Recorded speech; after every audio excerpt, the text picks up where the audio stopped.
under God, indivisible, with liberty and justice for all.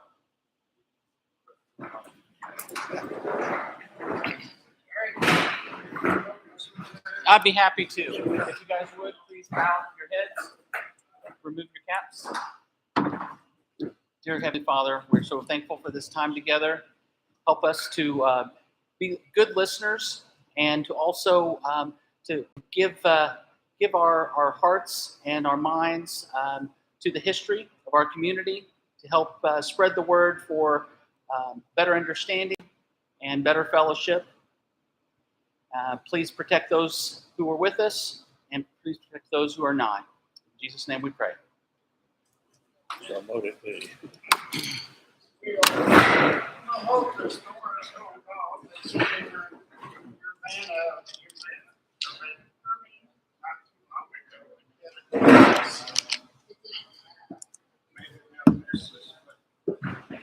glad everybody showed up tonight. I know a few people called and said that they weren't coming because there wasn't feeling up to it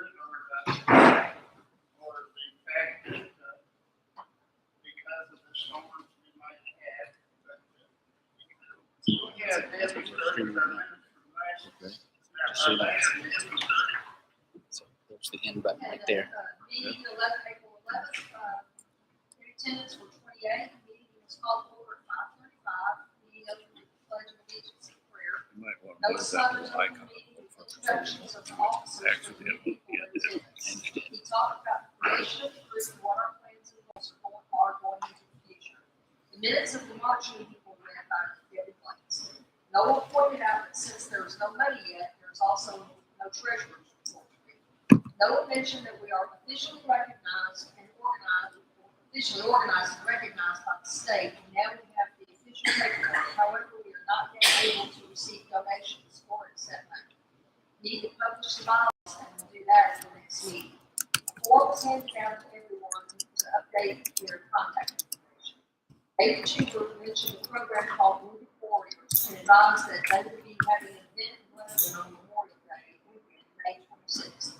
David reminded everyone that there was a plan to travel as a group to Wilson's Creek Battlefield on June 10th. He said that at the next meeting, everyone will pick out a character to portray for the day and act as that character during the tour. David will be our tour guide and will tell the story of the battle as we stop along the way. We will need to be at Wilson's Creek at 9:30 a.m. Lunch and water will need to be brought as well as bug spray. 6:15 to 6:50, we have a guest speaker, Charlene Hopkins. She has written a book called Rush Creek Station and spoke about her knowledge of the area as well as some history of the courthouses in Laclede County. She also told stories of how she was involved in mapping out every cemetery in the county. Her presentation garnered a lot of discussion and questions and was very interesting and enjoyable. David Chuber mentioned that he plans to be our speaker for next month in order to iron out the details of our trip to Wilson's Creek in June. The meeting was adjourned at 7. To approve our April meeting minutes. Second. We're not going to talk about the bylaws yet tonight. I feel it's been extremely busy couple of weeks, but we're going to get them done real soon here.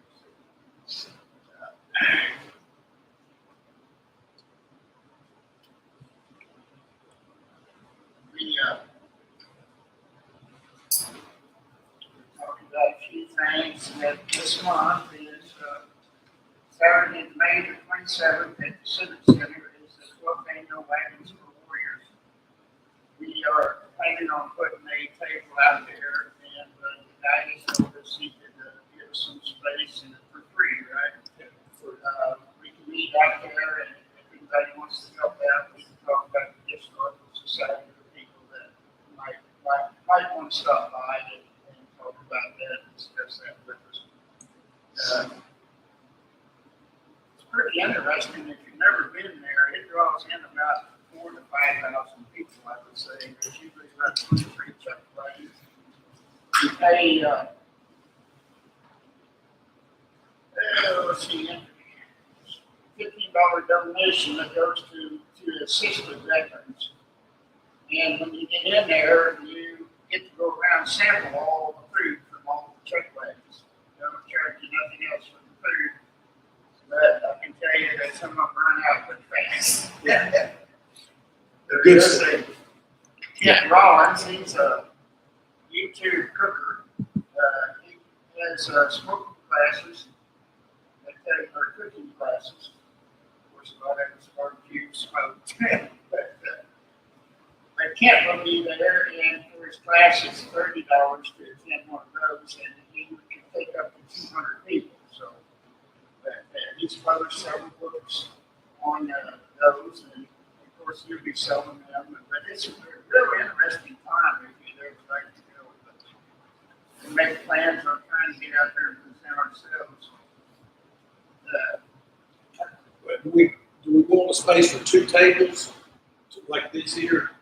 Yeah, I've got a couple 6-foot tables. We can, and we can put artifacts, but we can sell books too, and then we can promote the historical society. David had talked to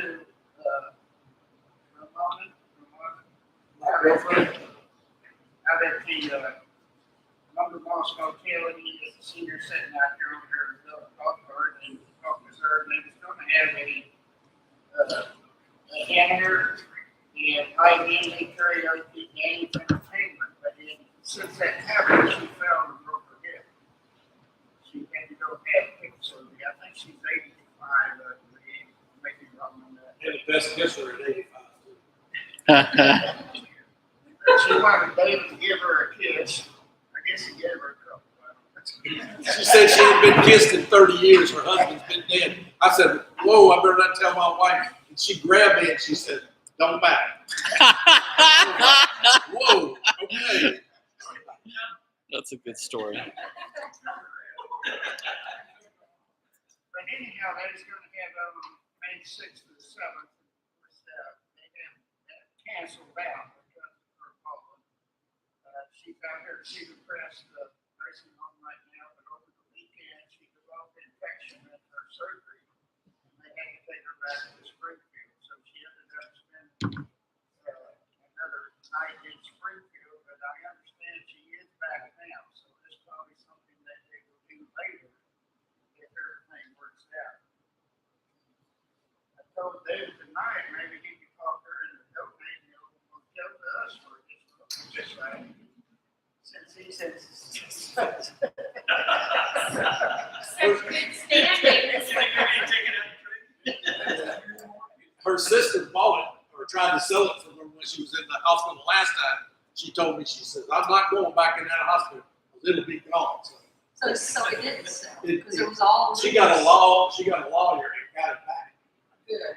before she It kissed was, yeah, it was all on Facebook, it had been sold, and it's all rumors about. That's all rumors. Holy cow. also on each Saturday. It is terrible. In May from 7 to 8 o'clock in front of the Richmond Center at Wilson Creek, they have groups that sit out there and play the period music. It's out on the lawn in front of the park. And so if somebody wanted to go up there, I'm sure it'd be pretty interesting to sit there and listen to them. We're actually, David, I think, and Teresa's going to go Saturday night and going to talk to them about maybe having them come up and do a fundraiser for us. So it's different groups. Like I said, they also they focus on songs of the Civil War, which we'll be going to Wilson Creek here pretty soon. Which Randy just called me as I came in. Randy Birch had a 15-passenger van that he was going to take, but he called me and said right now that he's tied up that day. He's not going to make it. So we're trying to figure out a way to, if you've never been to Wilson Creek, there's not a whole lot of parking around as you drive through and take these tours and stuff. Some of them only have enough space for 3 or 4 cars. So we all go up there as a group, and there's 20 of us, and we have to drive certain cars through that area, then we may have trouble finding a place to park out there. So, but I don't know if we can find somebody with another passenger van or not. But I got a cattle trailer, but I don't think y'all want to go with it. There are Marines here. What's that? There are Marines here. That's what they transported us in. Uh-huh. That's how it's great. So if you got any ideas, come back and let us know. If you've got a bus or a van or something like that, we need to know at the very next meeting. Or if one of the local schools would own a school bus. No, it's a school. Who can drive? I gotta try chauffeur's license. You got to show your license.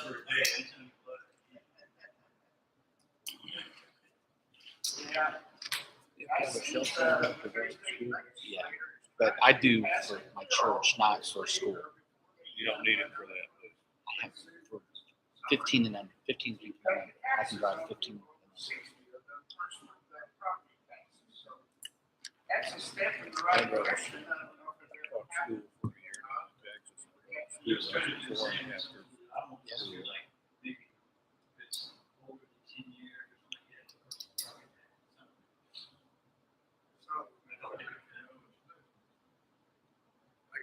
We also have Every year. a new logo. That's ridiculous. This was printed up by Kelly Travis down at Pearl Printing. She helped us design this. So it actually has the county in the center there, kind of a bullseye design. But if everybody will approve that, we'll use that as our official logo. Nice. And when we give out our awards, a little plaque sort of like we do for the treasure trackers, we'll use that on it and then put the names down. I'll make a motion that we accept that logo. I'll say that.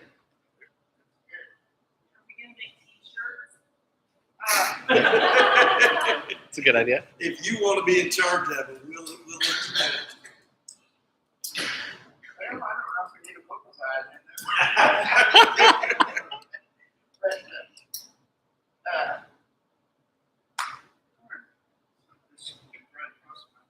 As long as it said Trump 2024 on the back, I could probably just let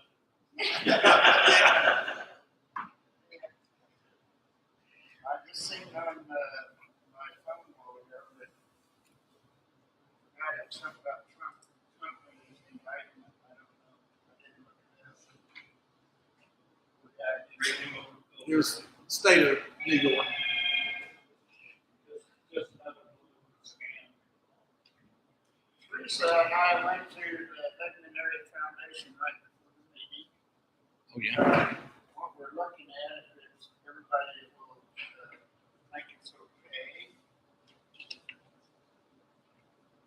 Lebanon Area Foundation actually raises money for nonprofits. Sure. We are designated as a nonprofit. And they have been in operation since '93, I believe, somewhere along there. Yeah, it's been around a long time. They actually have, we talked to them about being a pass-through fund. And basically what that is, instead of us setting up a checking account, instead of us handling any money, the money would go directly to them. They would do all of this for us for like 2% of whatever we have.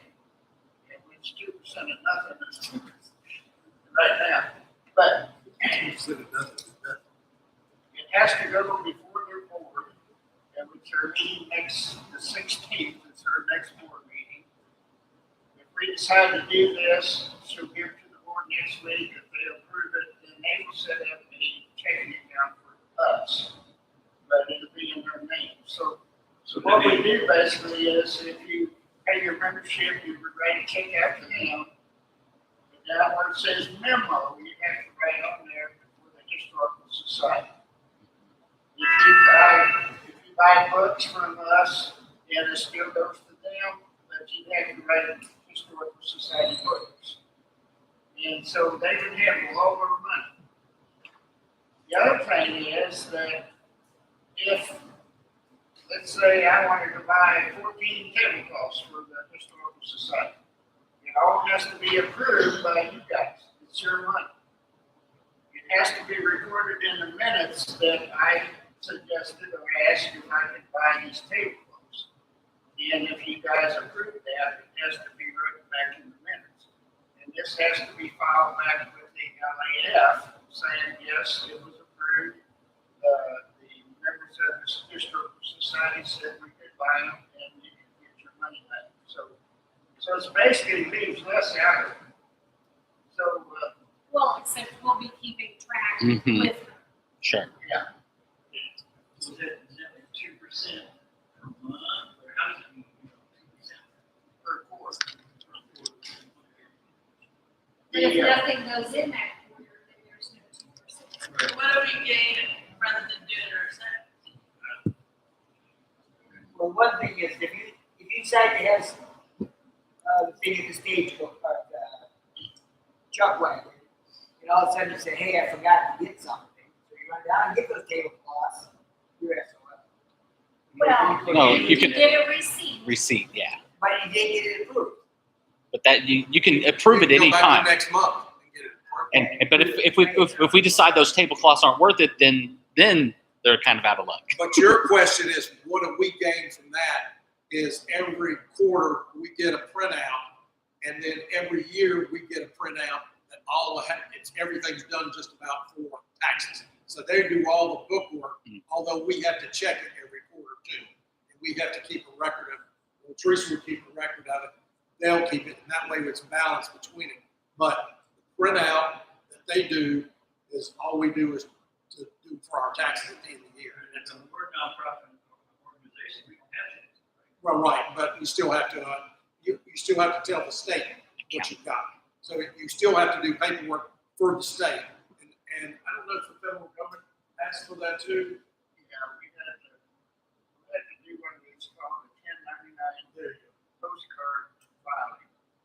As long as we stay under $50,000. 50,000 In a year. But it will also allow us, going through them, to be able to accept a fairly large donation, like a piece of property, for instance. Or house, or a building, or, that $50,000 that That's that the foundation wants to give us. Sure. Or if somebody puts it in their will. Because if we did that and we were not a nonprofit, yeah, we would be paying taxes. Then what would happen if you do that and you do get somebody in a will or donation, whatever, they give $100,000. So then We'll go through them. go to them, but then if we're only. But it'll still be ours. It still goes into our bank account. Well, I understand. But then so what does the extra $10,000 do to us? So, let's say we got a donation of $10,000. How much do they get for $10,000? 2%. 2%. $200. Or $200.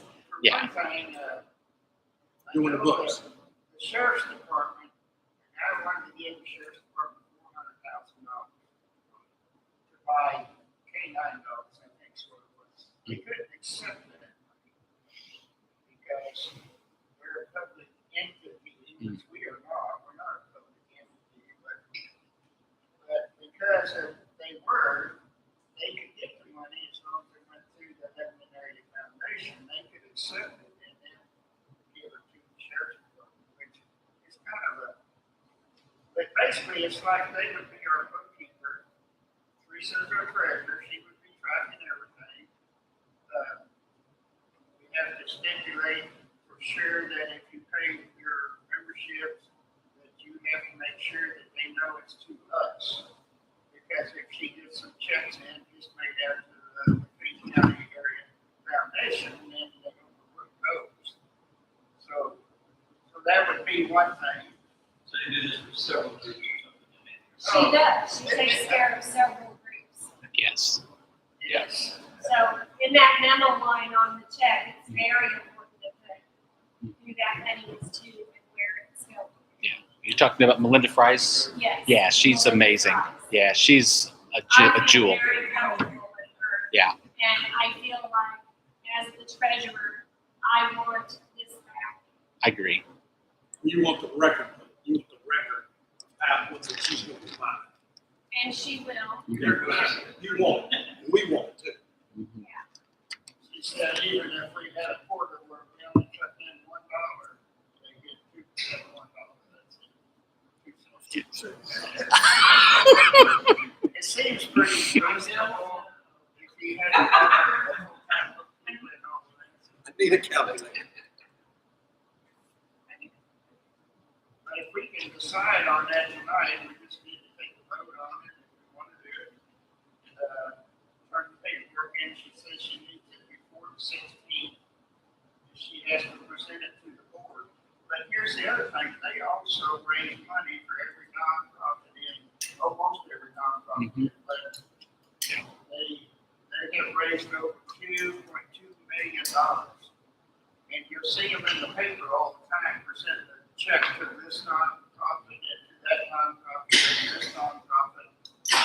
And it's possible that they would be able to give us money too. Yeah. So even if they charge this, she said the minimum charge is $25 for a whole year.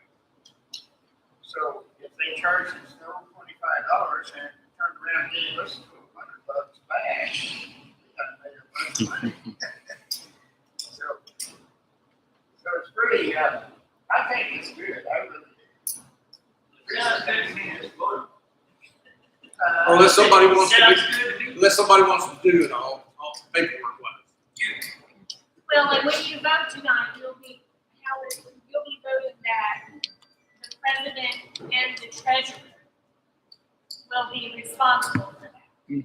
Not Noah and I, because it might change. Yeah. One day. That's true. So it'll be written up, the president and the treasurer of the group.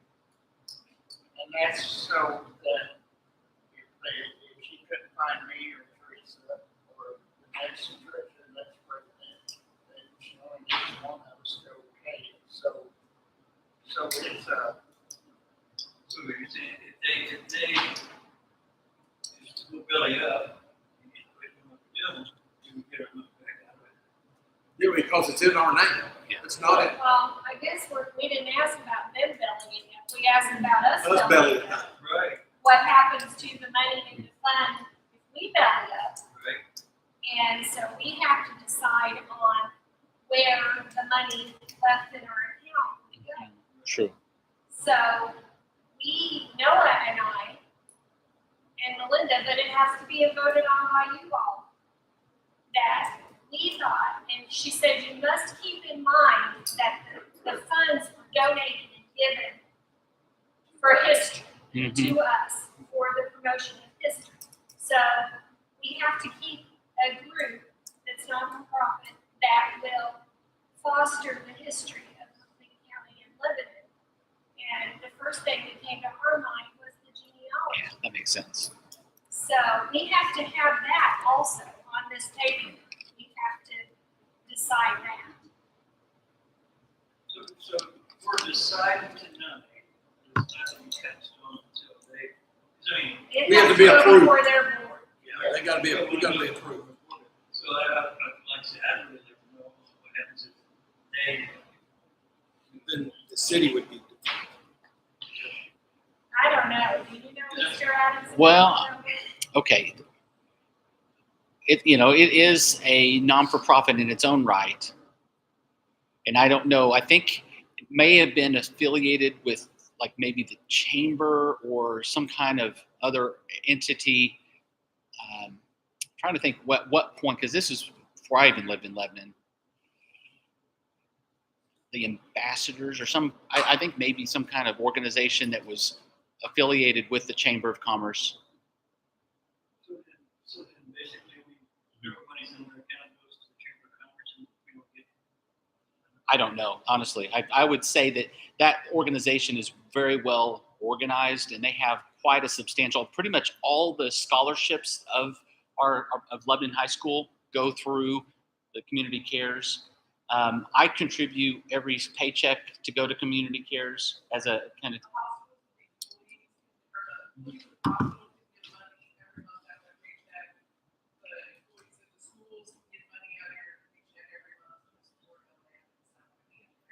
They're very well established, and they may like be kind of in a similar situation as like the Greater Ozarks. I'm trying to think the name of the kind of the of dimes. I still think, check, Mhm. but I still think the money would still be ours. Mhm. If they. Yeah. If we go about it, that we have to, and we couldn't keep it anyway because, And they can't take it out of the account unless you approved. approve. Yeah. Yeah, nobody can move unless the president or the secretary. So basically, they just manage the money. That's right. That's all they do is manage the figures. They don't really handle it. Okay. Let's vote.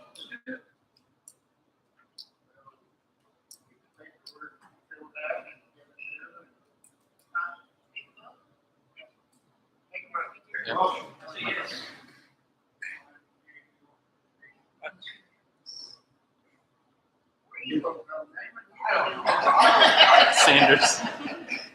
Brother, Raymond, what do you Hey, say? What do you vote on? Brother Smothers, it would be good if you could talk just a little bit louder. I just raised my hand and I have no idea what I voted for. A little louder. If the AC or something. AC that's running. Yeah, that. Hey, I wondered about that. Can you guys in the back here be okay? I don't know. Yeah. Huh? Give me a minute. Where's that little? the microphone. There is a microphone here. I can help you. That lady over there follows me around every place I go.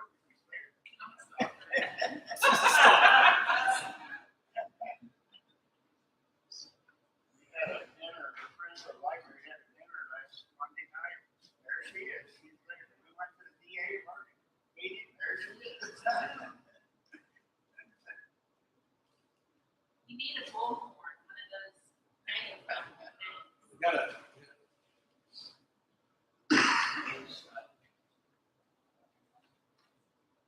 Hey, I'm trying to, I think the only new person here tonight is Roger Preston sitting right here. I know Roger for several years. He's retired from the military. He's from Minnesota originally. He came down here to Fort Underwood and decided he wanted to stay. He didn't want to go back.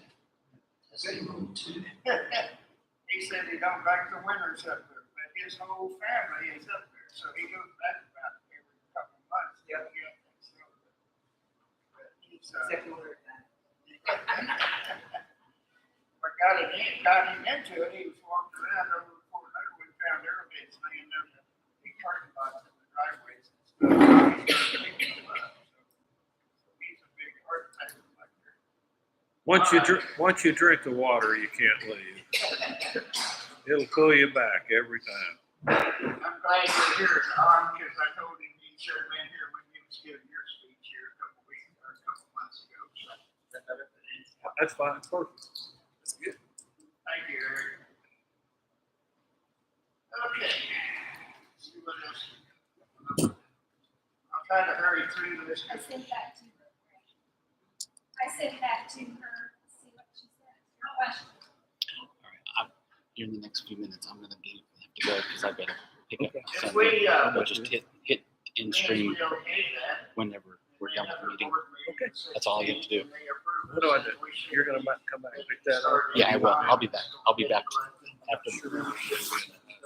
It's no problem. The last time I passed out the forms, and this is what I suggested that we do. Most of you got one, but are you guys pretty much okay with it too? $20 for individual, $35 for family.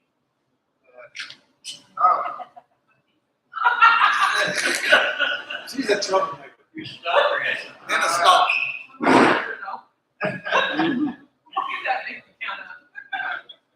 I know better than that because you throw me down. I see.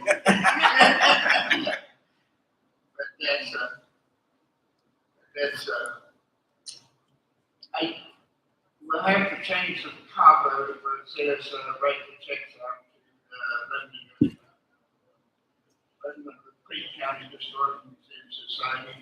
That is a lot of stuff to write on the check, we're shorting that up. The Lebanon Area Foundation will be a lot shorter. Yeah, and then down the LAF, road, It's right, Historical Society membership, so that's all. So you're not taking cash? Yeah, we can cash. His brother wallet up there. Small, unmarked bill. Appreciate it, sir. Thank you. I'm gonna go ahead and head out. I want to talk about the book a little bit. I know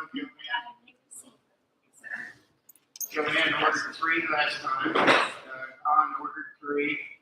I've already delivered some of them. I don't know if anybody else is here that wanted any tonight, but there was a lady wanted the cookbook. I got the cookbook at the printer, so they're going to have to take it clear apart and print a new one out of it. But I couldn't find any others that the Historical Society had before. I went through all their master copies today, and I couldn't find one for the cookbook. So I told her, just take it apart and reprint it, and we'll go from there. We did go talk to the newspaper office about getting the book printed for the 175th anniversary, which is next February. They really haven't called us back, me or David. I think after we discussed it, I think they decided they want to do something on their own. I don't know, but also we had our metal detecting event Saturday before last. It's already been 2 weeks ago. And Hive did write an article for the newspaper, and I think it'll probably be put in there this week. So it talks about our metal detector club. I sent them some photographs. We had a young man that won a $700 metal detector, and he wanted to know his name, so I had to send the name to him. But I'm hoping that'll be in there too. Melinda also said that she would put an announcement in the paper. We decided to go through the Lebanon Area Foundation so people in the town will know that we will accept donations to them. So that she said that will be in the paper too. So the more notifications we can get, the better off the society will be. The newspaper said that if we had one individual that wants to be the writer of our events and things that we do, they would take them and maybe adjust it to the right size, but they would do that for every event that we do. So if you want to be the writer, that's you, and no, you just come on up. We'll hook you up with who you've got to coordinate with there at the library. Because that was the big thing. They said, hey. We told them, we said, we do all these events, and they were going like, we didn't know that. And I said, yeah, we've got a lot of events. And they said, well, if you write it, we'll put it in paper, and we'll put your name on it. So that'd be good for this organization. If we can have somebody write it, we'll take it through our editor that's sitting right here. Why am I can't think of his name? I want to say Dan. So if you take it through him, he'll edit it before it ever gets over there. All they're going to do is put it in the column or the shape that it needs to be in. But we do need an editor, and if you two guys can get together and go to the newspaper, our point of contact there is Beth. Beth is her name. Beth or Kirk, either one. Both of them were in the meeting. We were there. So any event we want to write about, just like the Boy Scout event that we're planning back there that Robin and Raymond are doing. We're going to do the Boy Scouts. And I talked to him. How did I get included? Because you were married to him. I talked to Eric, and Eric said he wants the Cub Scouts to go.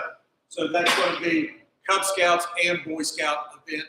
So you can pass that on to and we can get that in the paper for the future too. So that's what we'll do. We also got our Victorian ball package back. Teresa and I will go look at this group that's at Wilson's Creek. If they're good and they're not that expensive, we'll do something. And then I think Pat and Teresa are got the hands on for this ball. So they're going to talk about that later on. But anybody else that wants to help out on the Victorian ball, and that's another thing we need to write about. Okay. The newspaper also said now that for a nonprofit, they only charge us half the price of what it costs to put stuff in the paper, so that'll be a plus towards you. Yeah. I don't know if I have anything else for tonight. We got Mr. Chuber going to talk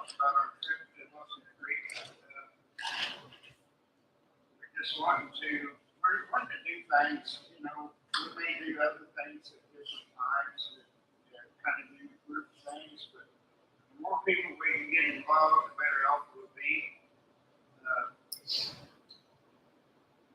I know that I'm still getting new members on the website. To charge them. Oh, I didn't remember Charlene, the lady that spoke at our last meeting. When she left here, they had airflight her to Springfield. I guess because of her health conditions and sitting in here and getting so excited about being able to talk to the history of Lebanon to us that after she left, she had some medical issues and maybe that's a fire to Springfield. But she enjoyed so much being able to talk to us and do what she done.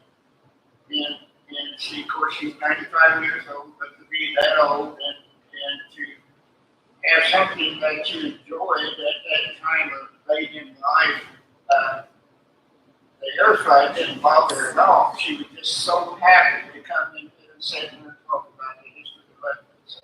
So she's at home, she's doing okay. So, but I thought that was pretty sad that we had her come in and talk, and then she ended up. We're a rough crowd. Also, I'm going to look into getting somebody to come in and talk to us maybe at our next meeting about the Bennett Springs. The one lady that was here that was walking with the cane, Laura, has written several books. Her and her husband lived out in Bennett Springs since, I think she said 79, 78. She knows a lot of history. There's also one of the girls that works out there, the conservation part, Leanne knows Haley. She is a historian for Bennett Springs. So maybe one of the two of them, we can have them come in and talk about that area nowadays. So with that, we'll leave it up to David for his presentation. All right. He don't want us to see it, so I guess we'll have to. Yeah, you're going to have to get it back. We're going to talk about going down to Wilson's Creek. Most people don't know that battle was done about 20 days after Manassas. The newspapers all say, you know, here's another failure of Lincoln's administration because they lost the battle of Manassas and they lost the battle of Second Manassas and they lose Wilson's Creek. The program that I got involved in, I was working at the Command and General Staff College in the history department there, and it's called Staff Ride. And Staff Ride is not just one guy that takes you out on the battlefield and says, look over there, look over there, look over there.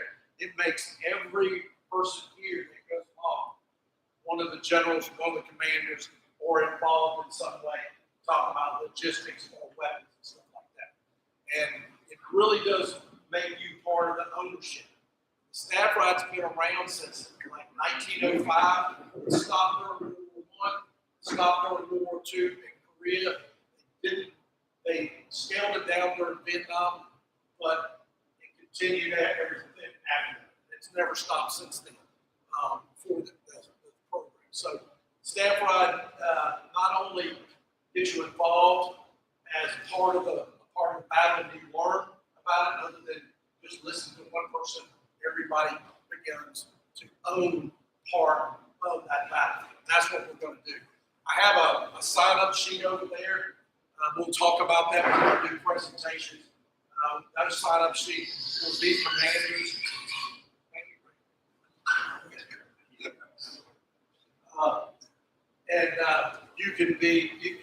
There's a lot of commanders over there. We'll talk about the Lion, we'll talk about Siegel, we'll talk about General Price, and then McCulloch. All of those guys are very famous. And for me, I was teaching back east at the infantry school at Fort Benning. It's Fort Ruck. No, they changed the name as of today. But, yeah, Fort Benning has been changed because it was politically incorrect. Fort Hood was changed today because it was politically incorrect. So everybody won't change that. They'll still But I taught down there and I taught Chickamauga. And I taught that only to the general officer, full colonels in the general officer. And they're pretty interested because their concept of a battle and how they maneuver troops, if I just gave them the exact same information that they got at the time of the battle 150 years ago, guess what? They make the same mistakes over again. And the general would say, how are we making the same mistake? Because we have limited information. Back then, they did have signal flags, they did have telegraphs, but they really didn't have the instantaneous cell phone or our radios, secure radios that we do today. But if you take that all away, their minds are just like those guys 150 years ago, and they make the same mistakes. So it's pretty interesting. It took me a while to figure that out. I always thought, well, he's just a dumb joke. I couldn't say that, but what I kept seeing was that it just did the same thing. I'll show you over here real quick what we have on the table. Those that sign up, they're on these lists right here. Robin, I got you down for the breakout. I didn't know if you did that. Yes. Come up here. I've got a little book for you. You two girls are working there. There's the sign-up list, and I'll tell you all about these guys in a little bit. If you read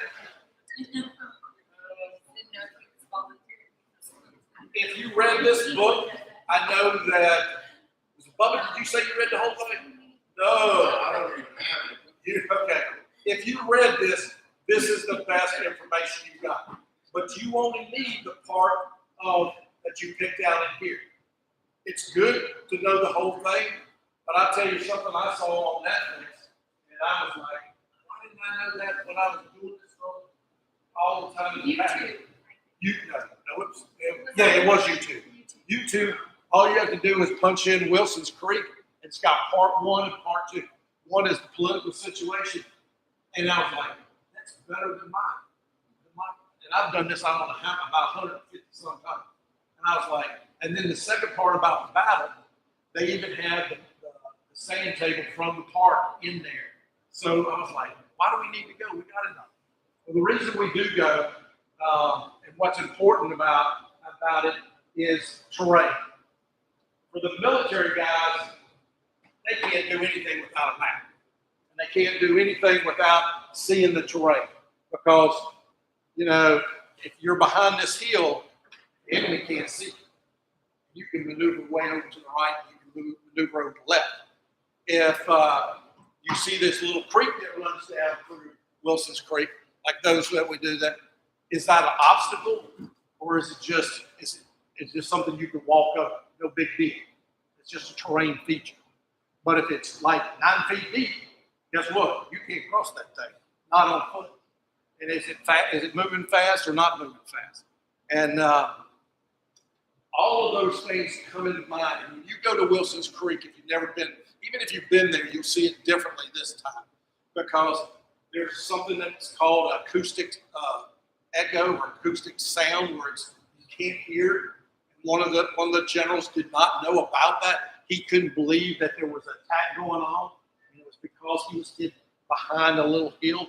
That's one of the first time. It is the first time until later on we go at Antietam and Sharpsburg. That becomes a problem.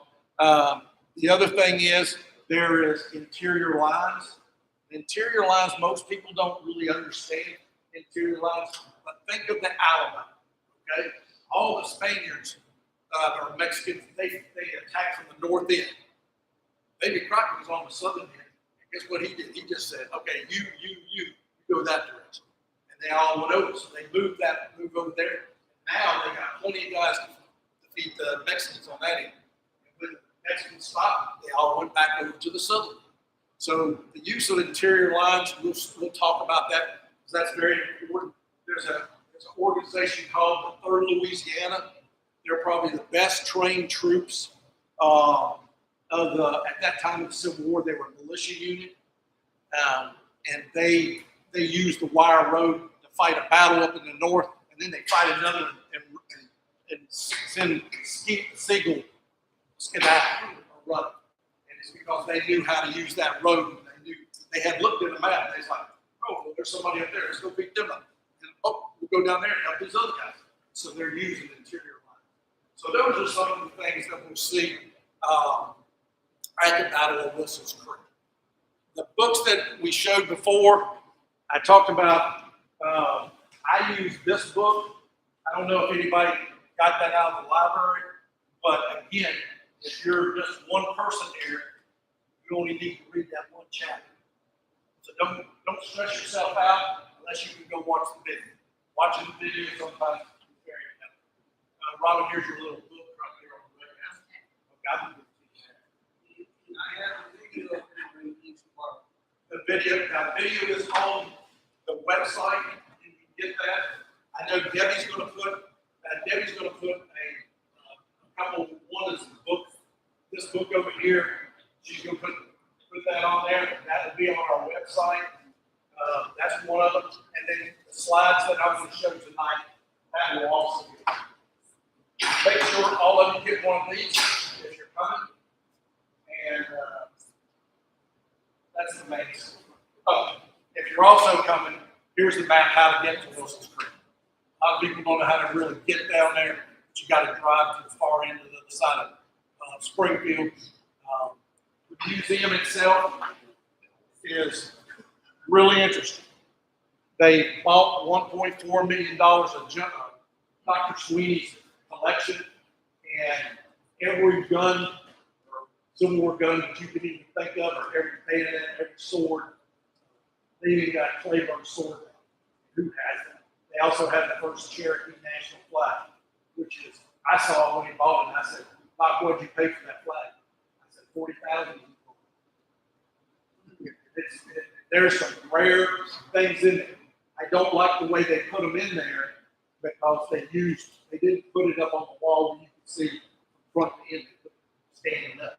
So it looks like pipe organs instead of doing anything else. But you can get around, turn around, look around, and they got all the bullets and all the artillery stuff.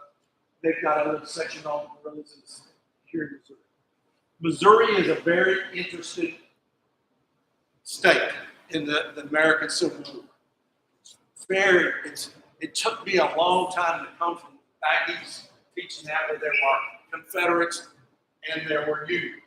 I got out here and I was like, this is a Civil War within a Civil War. Missouri State Guard don't want. They have a general named Price. He's directed by the governor, and his guys swear allegiance to defend the state of Missouri from all foreign and domestic. So that meant Union and Confederate. But they sort of get pushed out by the Union.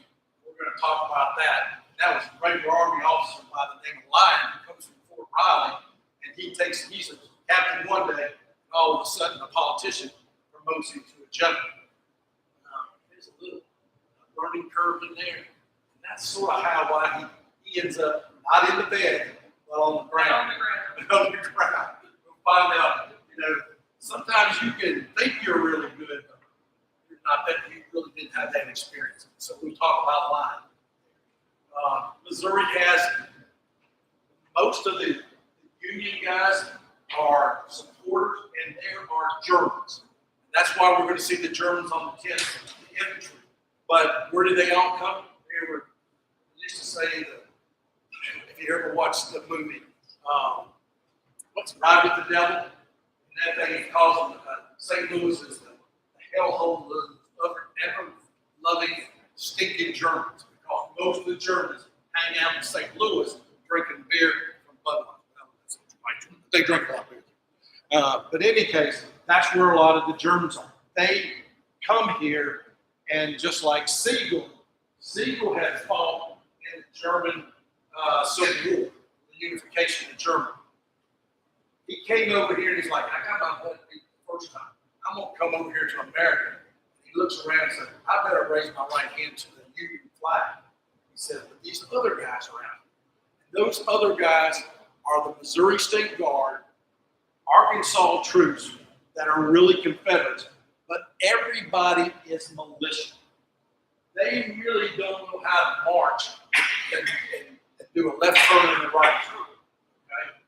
they have a real hard time fixing bayonets because many of them are flintlocks. There's no standardization out there.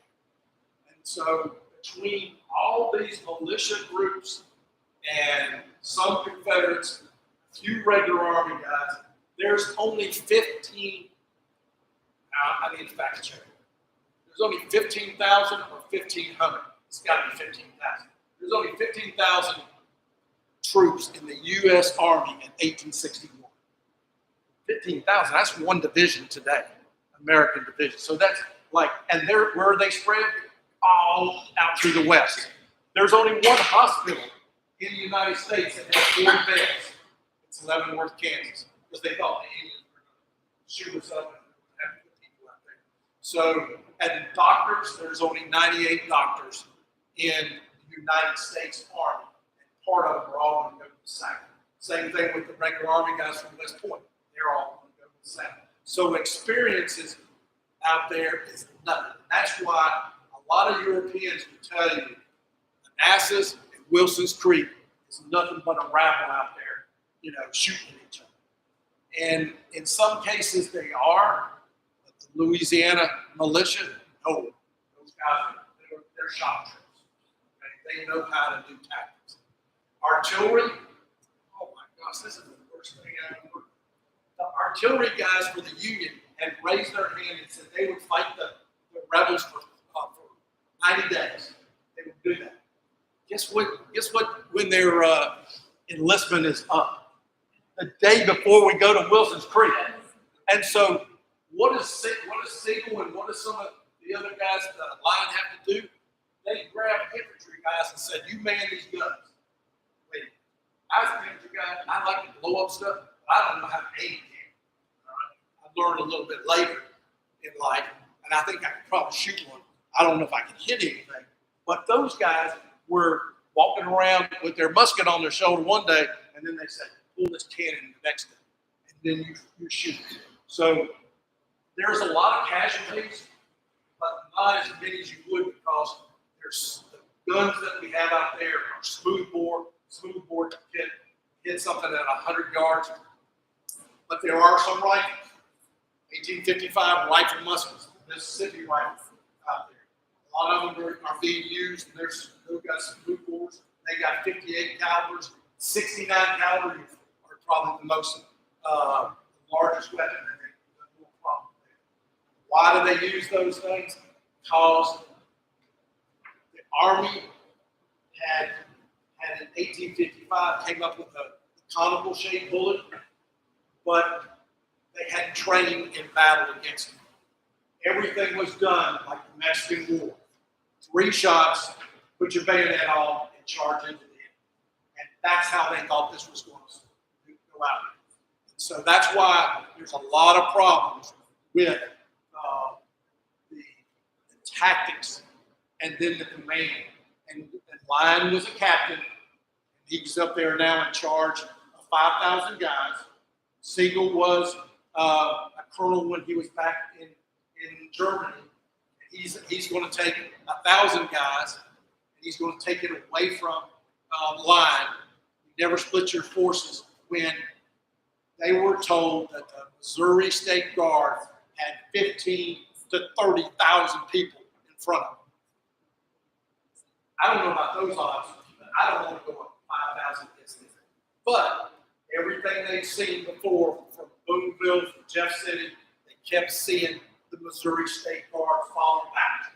All they do is fire a couple shots, turn around, and go back. It was just like our American Revolution. The British never respected our militia, and the Union never respected the Missouri State Guard. And even their commander, McCulloch, who had been a Texas Ranger during that time, he just can't stand Price and the Missouri State Guard. After it's all over with and they win, he writes a letter to Richmond and says, "I don't know who you think's in charge out here, but if the Missouri State Guard is in charge, you will lose. And if General Price is in charge of them, you will lose." So there's a lot of politics involved, and that's what I'm going to show you a little bit. But this fight out here is not against blue and gray. It's come as you are.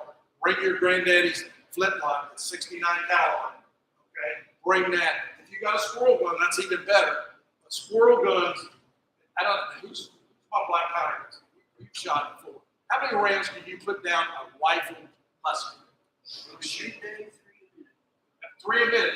How have you ever fired it until it jammed up?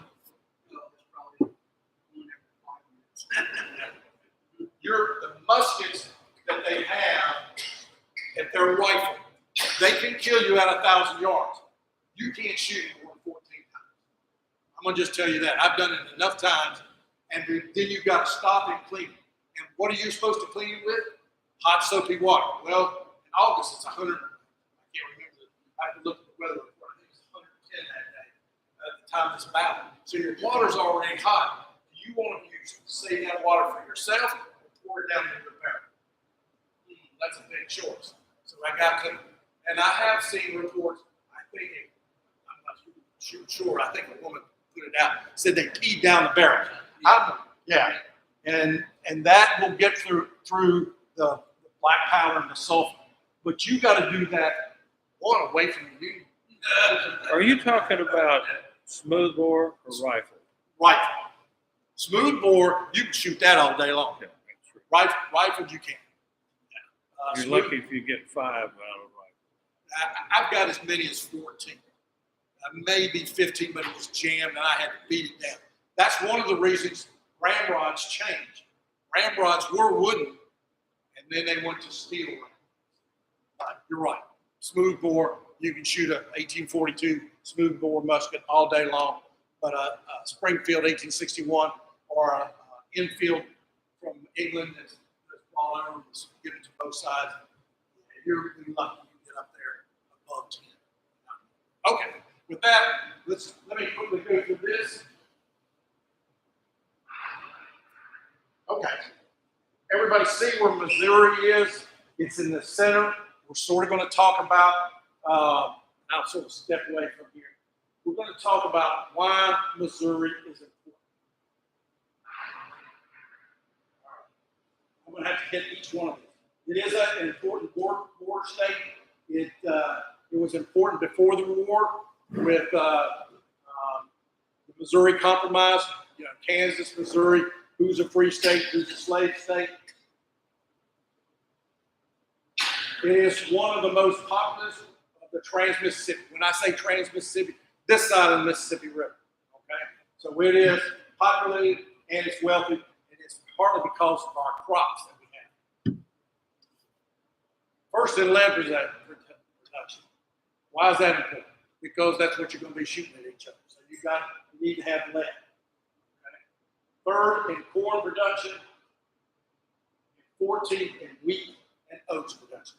Your horses don't pull, your cows don't, or the oxen don't pull without the gasoline, and that's the gasoline, and it's right here in the state. But it's wheat and oats.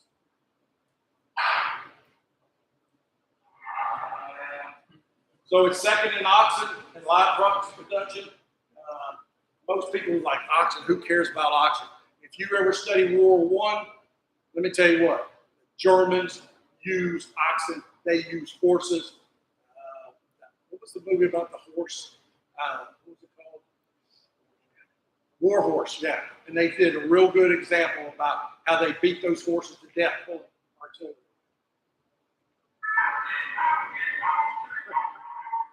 Okay, sixth in the United States in mule position. Mule and then cattle production. Mules, I mean, we use mules all the way up through World War I, through the longest. Second in hemp. They're not smoking hemp, they're making rope out of it. Okay? And the Navy has to have that, and they use that. In fact, by World War II, they're throwing hemp seeds out along the railroads. If you've not really walked the railroad tracks, you can go through there like, why is that little leaf a little funny and jagged? It's because it's left over from the Civil War or from World War II. And wool. Why is wool important? Because what are the uniforms made out of? All wool. Why is wool a good conductor? It's a conductor of heat or coolness. It wicks. It takes that away from it. If it gets rained on, it's still staying warm. And we used always up through the 80s and 90s. We were still using wool, especially in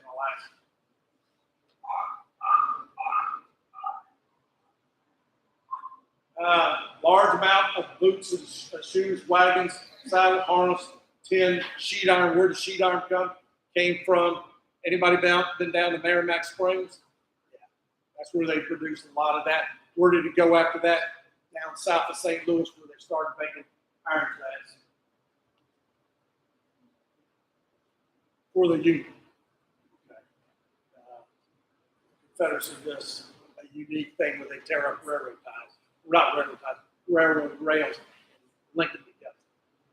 Missouri's also joined the South with the economic.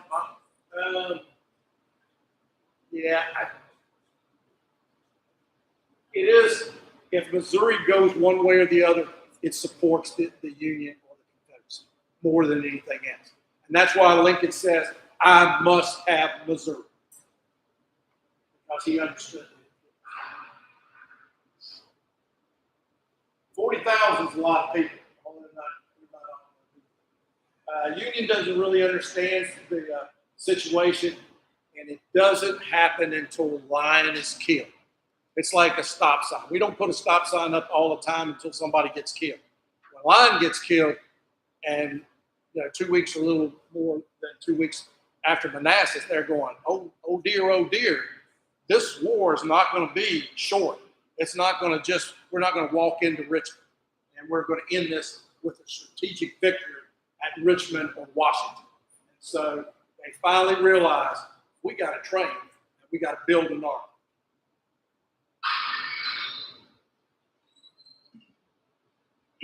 Now, we sort of talked about this before. There's a lot of diversity, a lot of variety in here. I used to talk about in class and say, who's at the bottom of the totem pole in Missouri? Don't say slaves because they're not. What? Me. Yeah, right. It's really the Indians. Because what did they do with all the Indians? They threw them out of the state. And they're at the very bottom. Then it's really, you go through, you've got women in there a certain way. You've got slaves are worth something. Women at this time could not own property. In fact, I read a diary of a lady that she was from Kentucky. Her father was here in Missouri. And she had to go to court to prove that she could run his plantation when he died, when a plantation was a big farm. And she had to go to court. So it's very diverse. It's very man-oriented. In the Battle of Newtonia, they had Indian tribes. Yes, they do. Both sides. Both sides, yep. The Cherokee on one side and so what from Florida. Well, they had a on the other. variety. I can't remember if it's Osage. With Seminoles on one side, Cherokee on the other. Yeah, Cherokee. but that didn't really affect the battle, the way they fought. They fought just like the rest of the armies did. But they've been long enough. They do a few things different. Just like at Pea Ridge, one of the things that happens there, they scout some guys. But that's later on. Scare tactics was in every newspaper after Pea Ridge, where they did scout a few guys, and the Union is scared to death. I saw a newspaper that said that Indians are coming, but there are no Indians at Wilson's Creek. You know, in the movie Jeremiah Johnson, he got in trouble at the Battle of Newtonia because he personally scouted some of this. Jeremiah Johnson? Yeah, his real name was John Johnson. Yeah, Johnson. Scalping was a French and American thing of counting bounty. But again, there are no Indians and nobody gets scalped that I know at Wilson's Creek. Pea Ridge is a different story. And now we'll see that. And that's because the 5 civilized tribes come under a guy by the name of Pike, who is the highest level of Mason. And he went to court for those Indians in Oklahoma. He went to court and came back with $5 million. First, and it was 1860 or 61. And when the Indians got all this gold, and it was in gold, they're like, hey, we'll follow you. but that happens just about a year later. Okay. All right. Let me push this on. So we already know that there's a lot of critical war stocks here. All right. Lincoln's elected in 61 representatives of the southern states vote succeed. Now let's talk about Missouri. This guy right down here is Clayton Fox Jackson. I always wanted to call it dog that. That's a great thing. February, representatives of 7 southern states meet and they succeed. And from Missouri, Governor Jackson he's somewhat agitated, and he would like for Missouri to join the Confederacy. He calls for a convention, and guess what? Those guys vote and say, nope, we're not going to fight. We're not going to fight for the Union. We're not going to fight for the Confederacy. And he's like, how am I going to get around this? And so he comes up with a couple ideas to use the militia. This guy right here is the guy I think blames the war on everybody in Missouri. His name is Blair. He's a staunch Republican. You would call him a radical Republican, but he's, Republican and Democrats have twisted around politically. But he was totally ready to go to war and wanted to go to war. And he made a lot of speeches that, the governor shouldn't be in charge. The militia shouldn't have guns. He made a lot of enemies, but he was stuck just like Clayton Fox Jackson. You got half of them on one side want to stay out of the war, and half on the other side say, let's go. And we'll find out how they end up doing the war.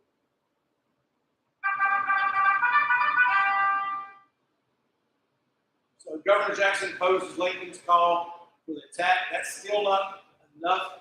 He declares Missouri to be the southern contacts. He gets with them. He wants the mortars and ammunition in St. Louis. They took the arsenal at Liberty, and they got the guns, but they were old. They were 1842, and some even were even older, the 1816 models. They were still flintlocks. So he couldn't get what he wanted. But he wanted the mortars out of St. Louis. There at 60,000 muskets there at the arsenal. So, this guy, wow. Lion is, I think it's crazy. He says things like God talks to me. God told me not to, that we should all put all the abolitionists or Southerners in their grave. Sort of like Sherman said, I'd like to take every Southerner and drive them into the Gulf of Mexico. Men, women, and children. This guy says something even worse. But he's a captain. He's regular Army, one of those 15,000 guys, and he says, I know what we should do here in Missouri. He goes to Blair, and Blair says, okay, crazy guy. Well, he didn't call him crazy. Everybody else did. He says, I'll tell you what we'll do. We'll push them hard, and they're training at a camp called Camp Jackson, down south of St. Louis. We'll push them, but you need to go up and find out what it's like, how many they've got. He dresses up in women's clothing, supposedly. He gets all the information, comes back, and tells Blair what's going on. How do you disguise? How did he disguise as a woman? Oh, I don't know how he did that. Maybe he wore a scarf or a parka or something like that. Lion ends up taking them, captures them all, but this is what he really does. Jackson mobilizes everybody for Price and puts Price in charge. But not well organized. The Confederate government has got a lot more other problems going on. Davis adopts a defensive policy in Missouri. Says, you got people out there. Fight your own fight. You haven't really succeeded from the Union yet. You're still stuck in between the North and the South. And once you do that, I might listen to you. But until then, I'm not. So you got to straighten out the Civil War first within the state of Missouri. Davis sort of backs off. Okay. Anaconda Plan, most of you guys sort of know that. That's where they order up all the ports around the Confederacy. And they also try to do it on the Mississippi River. Jackson's call for help is not initially answered. He wants 50,000 troops. So does Lincoln out of the state of Missouri. Well, nobody's going to get them. Well, they're going to get some, but not as many as they want. So the state's going to split in two different directions. There's Camp Jackson. There's when I talked about he dresses up as a lady. And he surrounds the militia. This is the big thing. This is why Lyon, he starts the war. Because when he goes, he captures all those prisoners down in Camp Jackson. He marches them through the streets of St. Louis. When he does that, there's large crowds of civilians that are like, hey, we're on our side. Guess who's watching? Sherman's watching him. Grant's watching him. A lot of these guys are watching it, and they're starting to see rocks being thrown at the Union troops. Then the crowds are pushing and yelling and screaming at them. Somebody pulls a gun. I don't know if it's on what side. And then somebody shoots, and then the federal troops fire.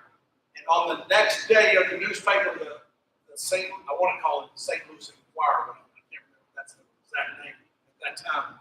There was a picture of a woman holding a baby and blood's running out, and she's been wounded too. Both of them died.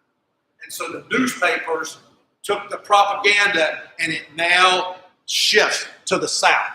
By doing that, that infuriates Washington, and Bryce and Jackson are going, who's got the advantage now? We do. But how did it go about? Because Lyon marches his guys through a crowd, and they start shooting at each other. That's before he came to Wilson Creek. Yeah, this is all before Wilson's Creek. Missouri legislature creates a pro-Southern militia. Price is in charge. Price forces control the state except for the Germans, and forces them out of the homes to seek refuge. Local Union commander by the name of Harney. Harney is too soft, supposedly, on the Missouri State Guard and the Confederates and the Missouri and any Southern sympathizers. Lincoln, he goes to see Lincoln and the administration back in Washington. When he leaves, Blair and Lyon going, hey, it's our chance now. Let's go after him, because he's not going to be able to tell us what to do.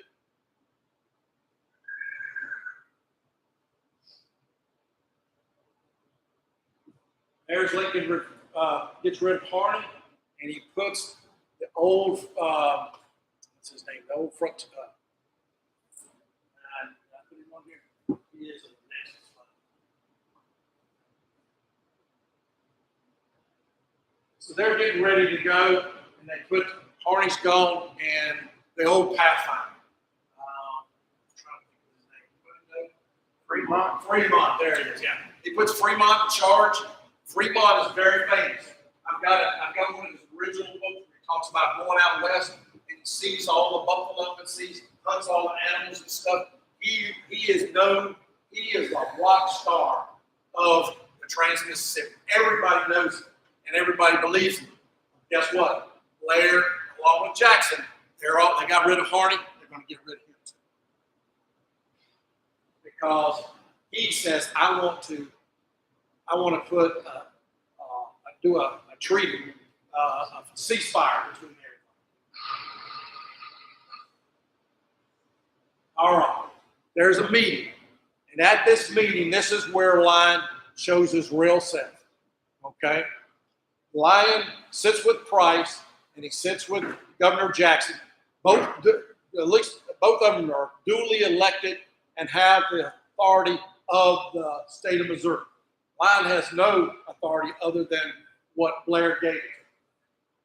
After the meeting's over with, that's what Line says. It says he declares war, but he says, I would rather see every man, woman, and child in the state of Missouri dead and buried before I would allow them to dictate any terms to my government. Price and Line are going, Price and Jackson, like, who is this man? Who put this guy in charge? And so they get up, get on the train, and they come back to Jeff City, and they're going shaking their head. It's like, these people don't want to negotiate. These people really don't. They got crazy people up there. And that's exactly what happens. When they do that, Line comes out. He goes on a riverboat, which has never been done before. Takes troops on there because Price and Jackson burned all the bridges coming out of St. Louis along the route back to Jeff City. And they are looking for time. They're looking for time to train their army and talk to the congressmen and senators in Jeff City to succeed the Union. And they're going to do that, but not till afterwards. Okay. There's a big skirmish. They pull out. Why the congressmen and senators didn't just sit there with shotguns on their laps in Jeff City is beyond me, because they were duly elected. Line was not. He comes in there, takes over the Capitol. They all run out the back door with the Missouri State Guard, and they go to boot. I think there's like 18 people were shot at that, but it only lasted about 20 minutes. And all along the way, Price and Jackson try to organize the Missouri State Guard. They get some reinforcements from other states to the Union. Iowa is one of the biggest. They bring Illinois, bring Union troops down.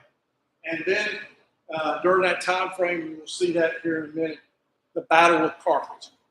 And I know you went to Carthage, a neat battle. The only time a duly elected governor fights and defeats the Union Army. And he does it sort of, him and Marmon do it together, because he's a politician. I don't know if I guess he didn't talk about that. But in any case, the governor of the state of Missouri fights and defeats Sigel at there. They had a chance there to capture the Missouri State Guard in a pincher. One's at the top, one's at the bottom, and they would push them in there. Sigel was a little too slow, and the Missouri State Guard put all their horses up on a ridge line for guys that didn't have weapons, because they didn't have enough guns for everyone. But all Sigel saw was that ridge line full of horses and men walking up there. He's like, I'm outnumbered. I think I need to go back to Jeff City. And so he said it in a German voice. But in any case, he loses that, but he was deceived. Deception is one thing we learned that can give you what we call a force multiplier. It's added to your strength, just like surprise. You hit somebody with surprise, they don't know you're coming. Guess what? You're stronger than them, even if you're weaker in numbers. Same thing here. If you can fool, they're thinking they're doing something. That is original drawing of Springfield. Okay. They plan to attack Line's small army at Springfield. They want to attack first, but guess what? So the Southerners that are down a little bit farther south, they want to attack at the same time. We'll tell you why they didn't.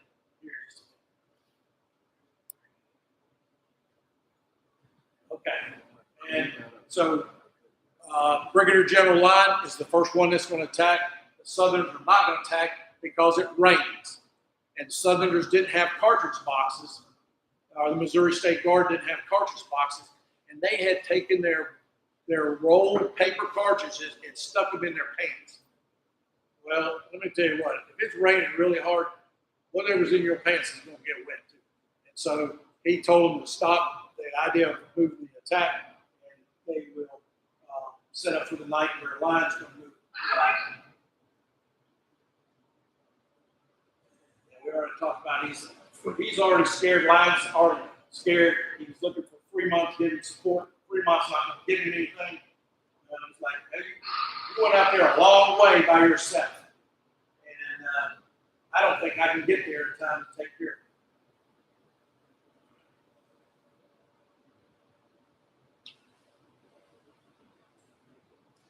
We're going to come back to this.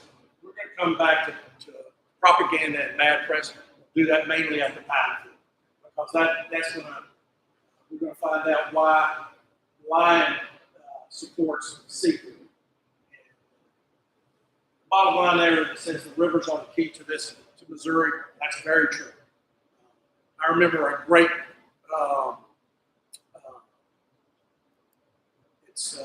Anderson jumps a riverboat and he puts cannons on it and he goes up and down and he goes down by Boonville. I think that's where he captures it. First he captures the riverboat and he goes up and down. And all you read in the official reports is guerrillas own the rivers now. All mail has been stopped. Ships are being sunk by guerrillas. And that, you know, I bet Anderson's sitting up on the pilot house smoking big cigars like, somebody shoot over that way. Look at that. Maybe we'll get something. In any case, the rivers are the key.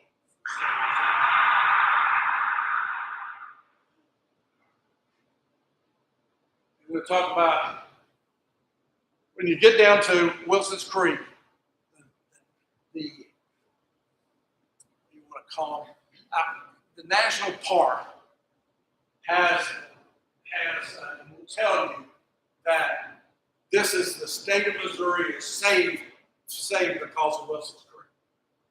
Yeah, that ain't quite true.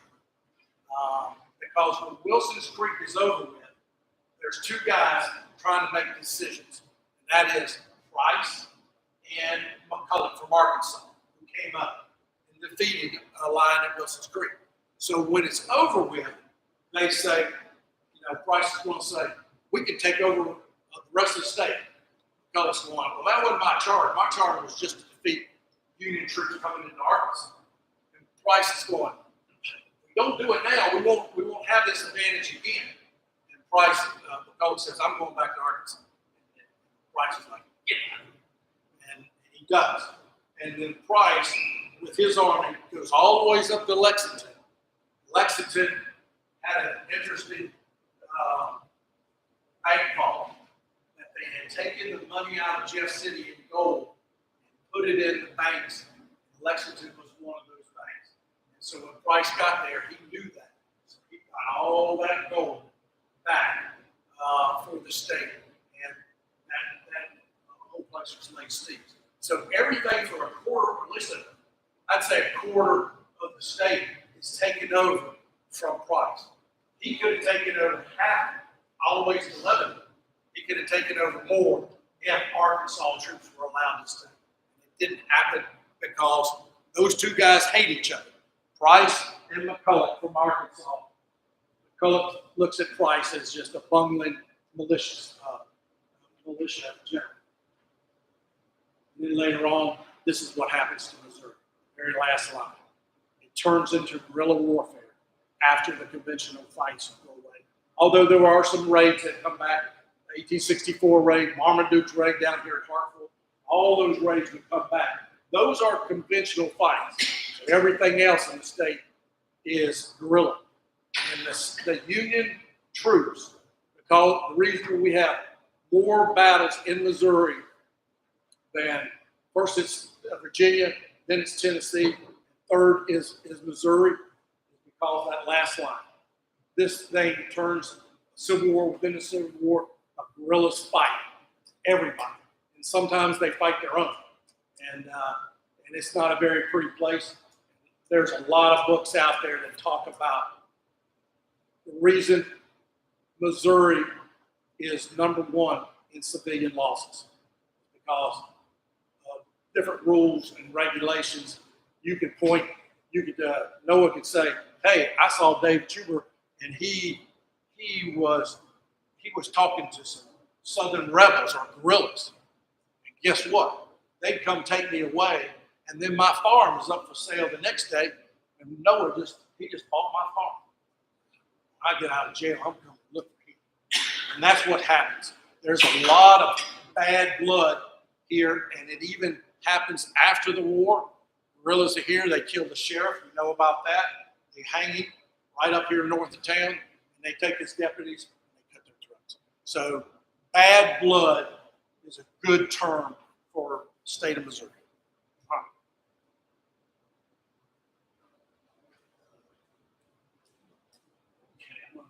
The next one goes real fast. It's an audio, but it shows you the maps where the armies go just when I talk. Let me do that real quick.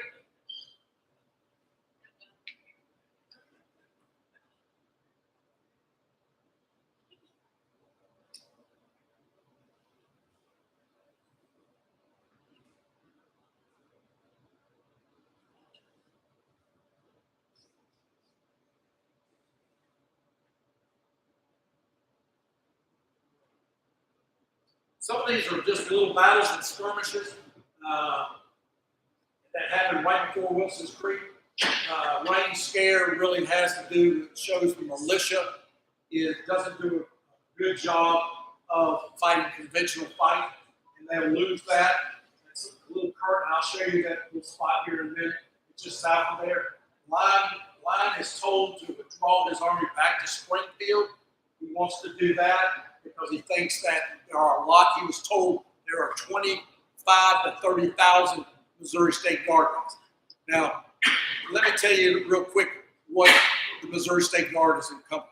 They only have about 15,000, maybe 14,000. But you know what they've got? Untold number of wives and women. This is just like our American Revolution, where we bring our women and our kids with us, because if we leave them back, somebody's going to get them. And so they're called camp followers, and that's what happens here. And that's why there's a lot of misnomer. The numbers of people just get stretched.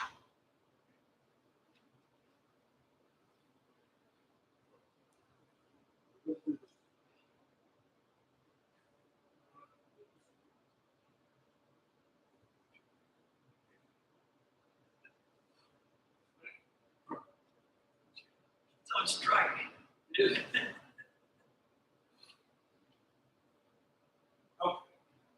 All right, there's St. Louis. You see how far it is? About 100 miles from Rolla to St. Louis is it that? Yeah. And then another 100 miles to down here at Wilson's Creek, maybe 110 from there. So it's about a little over 200. But the train runs to Rolla. You can get off there, and then you walk right down the wire road. So Lyon's that by the time he gets down here in Springfield, and then you see the Missouri State Guard. I put red and gray in there. Gray for the Arkansas troops, red for the Missouri State Guard. It's a combination force. And as you see them looking up there at the bottom, they're at a place called some type of prayer. Calcium prayer, yeah. I'm glad, thank you. All right. Yeah, why is it called cow skin? I guess they skin the cow. Okay. Lyon will stay there in Springfield. That's where he decides to attack. This little place there off the side coming out of Forsyth. There was a little fight there. Again, this is where McCulloch, Arkansas troops see Price's guys go in, and as they're riding in their horses, they're watching everybody run back the other way. Price and McCulloch are going. McCulloch turns to Price and says, "Look like your army's running off," and he's going, "We'll take the day. Don't worry about it, Jim." McCulloch's just looking at him again. That's at Forsyth. And then Lyon, he does retreat back to Springfield. Lyon. Going back. Did we already see this one? Yeah. Yeah. Now I'm pushing the right button. Okay. There's our Forsyth. There's come back to Springfield. There they go. Dutch Springs, the Rain Scare. That's the scare that we were talking about.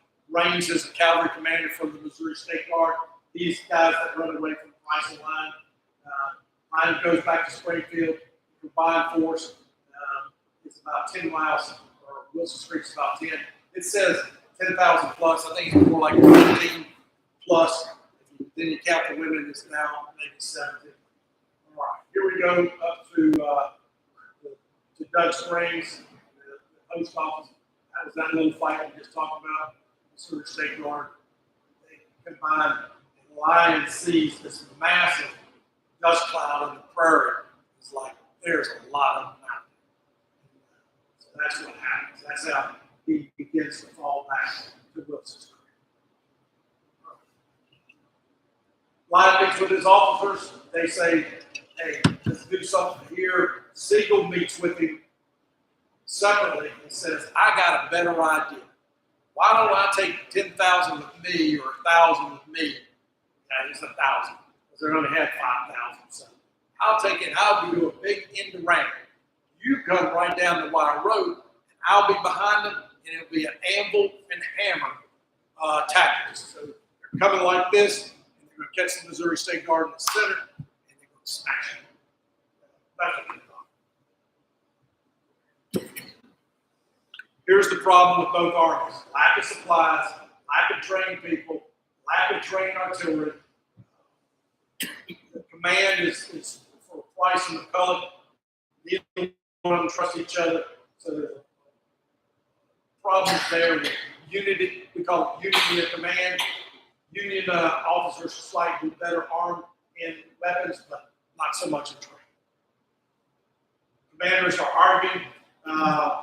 Most of them have not commanded more than a regiment. Grant had never commanded a regiment until he was not at this place, but then on the side of Missouri. He's down there. He even writes in his writing, says, I don't know how to do command control with this large number. Most people have never seen or a regiment except on a parade. The regiment's 1,000 people. So they really don't know how to do the experience. All experience is Mexican War, and they both have intelligence organization. They got a bunch of civilians running around there saying, hey, I see 50,000 guys over here. 50,000, come on. Are you sure? So it's like they exaggerate too much. That's good.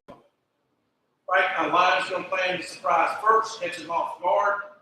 His plan to put rapid movement. And I will tell you that Lion does something I thought was really slick. He put burlap bags and straw around every one of the wheels of all the wagons. Okay? That was really a quiet movement for Siegel. Nobody sees Siegel coming around at all. Maybe one guy, but it couldn't get back far back to report it on. So he does some neat things on that. But nobody uses the signal. They had wigwam. I know where Eric's gone. We use semaphore in Boy Scouts, but they had it, and they had a perfect place to do it. Siegel's location is above everybody. He can see almost the whole battlefield, but never puts up a flag. So that becomes a problem. This is Wilson Street. There's Lion coming down the wire road. There's Siegel going around. And why do you think, and just think about it, I won't give you the answer. Why do you think Lion, who's in charge, allows Siegel to come up with this plan? Think about that. Why would you allow your subordinate to come up with a plan? I'm in charge. So he's got some, both of them have some alternative motives. And we'll talk about that. Here's the principles of war that were used and violated. Surprise is used. That's great. Maneuver, yep. I think on the Union side, they definitely do maneuver. Well, they do have an objective: destroy the Missouri State Guard. Economy of force, keep them all. Supposedly keeping them together. I don't agree with that. Economy of force, violated, yeah. 4 Missouri State Guard guys. There's only one that I think really had their stuff together, and that's McCulloch in Louisiana. Principal mass always wins. We can never beat the Chinese if they swim across over here, but they don't all know how to swim. Okay? There's a lot of Chinese, and principal mass will always win We don't even have enough bullets to shoot all the Chinese. We don't even have that in our inventory. That's why we have to use security. Boy, you're going to see this violated right off the bat. Perfect chance for everybody to settle in, put their security out, put their reconnaissance out there. They sort of go to bed. That's the thing. Unity of command, we talked about that. Here's our Wilson Street. Here's the Union. This is Army of the West. I'll underline 5,400. Okay. This is the Southern Coalition. Okay. And this is, you got McCulloch there. You see the numbers. You got Price's guys in the Missouri State Guard. So when you start adding them up, they're double the amount of numbers that the rest of them have. I like the Missouri State Guard because they call themselves divisions. They're not more than 1,000 guys in regiment side. But it looks good on paper, right? We call them divisions. And these are some of the guys that we'll see. A lot of them cavalry brigades. The Missouri State Guard has a lot of cav, more than the Union does. Why? Because that's the way we work out here. We use our horses. Are they the best horses? Are they plow horses? We'll talk about military commanders. Here we go. These are the guys I want you to sign up for. Lion, you know what happens to him, even if you didn't look at it. Franz Siegel, most experienced guy on the battlefield, except he knows how to retreat more than anything else. So we'll go with that one. Detzler, I wouldn't pick Detzler. Sturgis I'd pick because he's the last man standing. Right? Totten is a good guy. He's an artillery guy, but he's known as bottlenose Totten. He drinks a lot. The other thing he does is he cusses. Teresa, you know anybody like that? Plummer. Plummer's an interesting guy. He fights very early in the cornfield. He does what he's told. He just got overran. The Bose Battery, there's on the Missouri State Guard guys. He's a guy that he comes from St. Louis, got captured 3 times by 2 different armies, and then they finally said, Price said, "What are you doing here?" He said, "We come to fight with you." And he's going, "You know how to do anything?" And they said, "We're lawyers." And they said, "Okay, you're an artilleryman for the Bose Battery." How are we going to do this? Union guy, so don't pick Swarovski. He's no good. No, you can't say that without telling us why. No, I'm not going to tell You got Dexler and Selasi. Swarovski, don't pick. We don't know why we shouldn't. Okay, if you want to pick them, go ahead. You're not going to have a lot to talk about. That's the reason I went. Okay, that makes sense. Okay, Ben McCulloch, Texas Ranger, very well trained, fought Comanches. This guy is probably the best combat vet out there. Sterling Price, he's the most popular guy in the state of Missouri. He's been the governor, he's been in Congress, he's now the general in charge, and he fights. Price is he's a brigadier general. Pierce is. He's a good guy with the Missouri State Guard. So is Mosby Parsons. Those guys, Parsons is involved with the CAF. Louis Hebert, it looks like Hebert. All right? It's Cajun. He is definitely a Cajun. He's Hebert.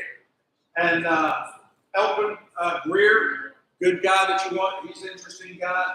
Woodruff's battery is trained with Totten's battery down in Arkansas. They're equal to each other, and they will do something that we call counter battery fire.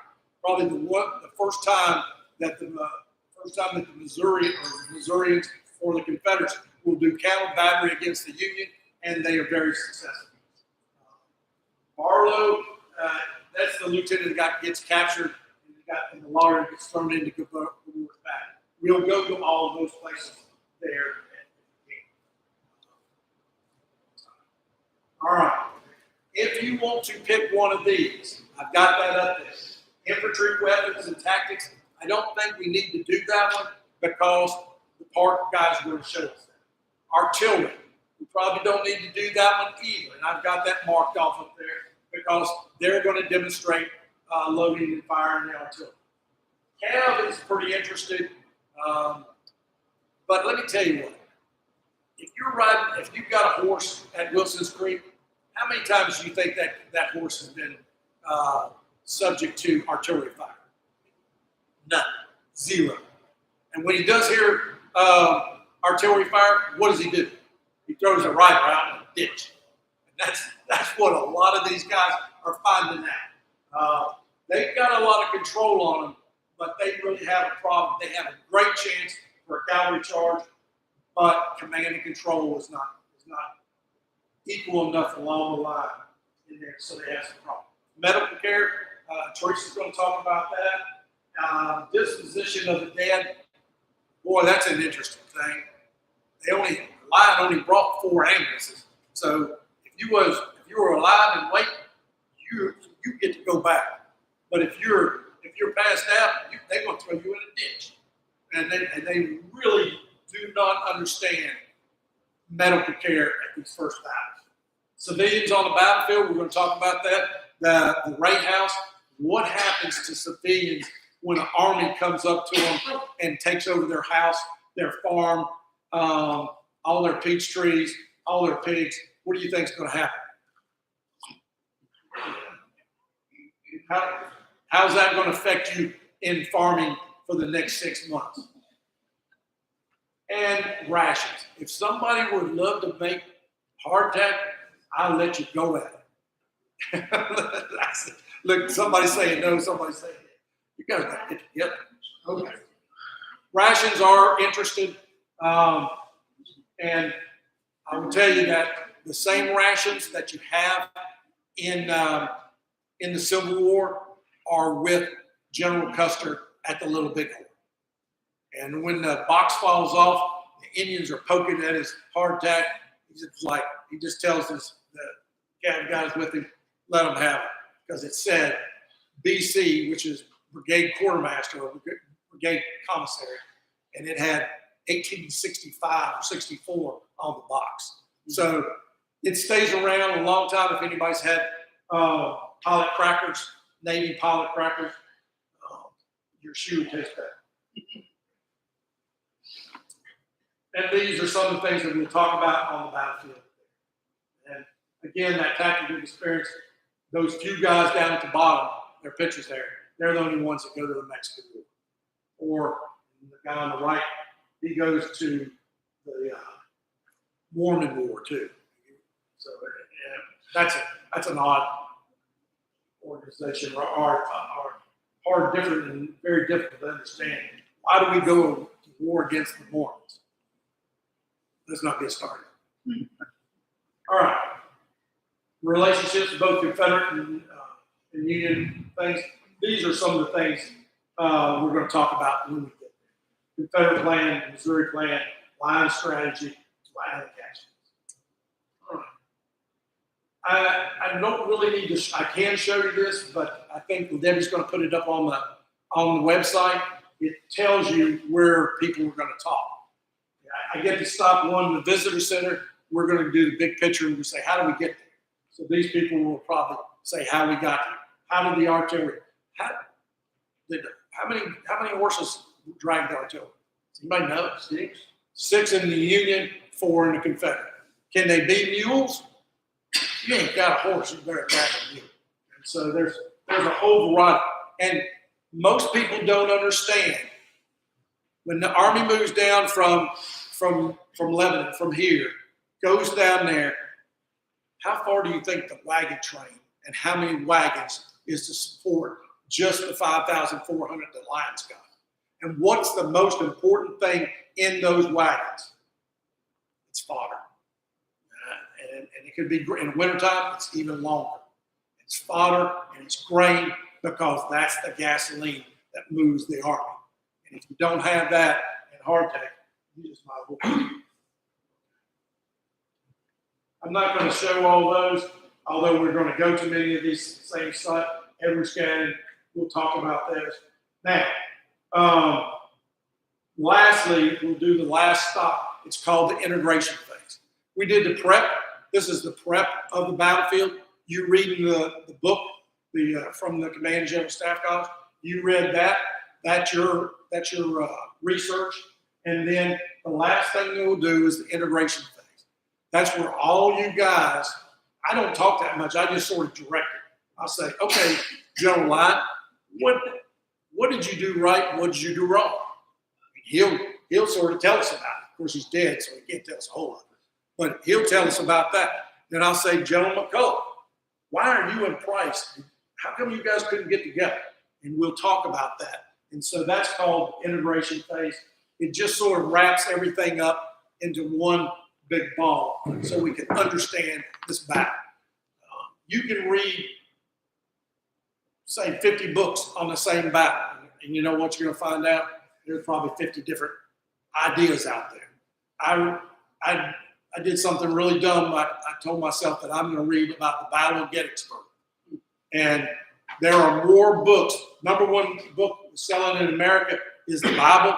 Number two seller in America at that time was the Titanic. I didn't quite understand that. Okay, it must have been the movie. And number three is Gettysburg. So you can never know everything about one fight, one battle, unless you spend your whole life doing it. And I stopped at 50 years old. Let's go. So integration phase, leadership based on that. Okay. With that being done, we saw that.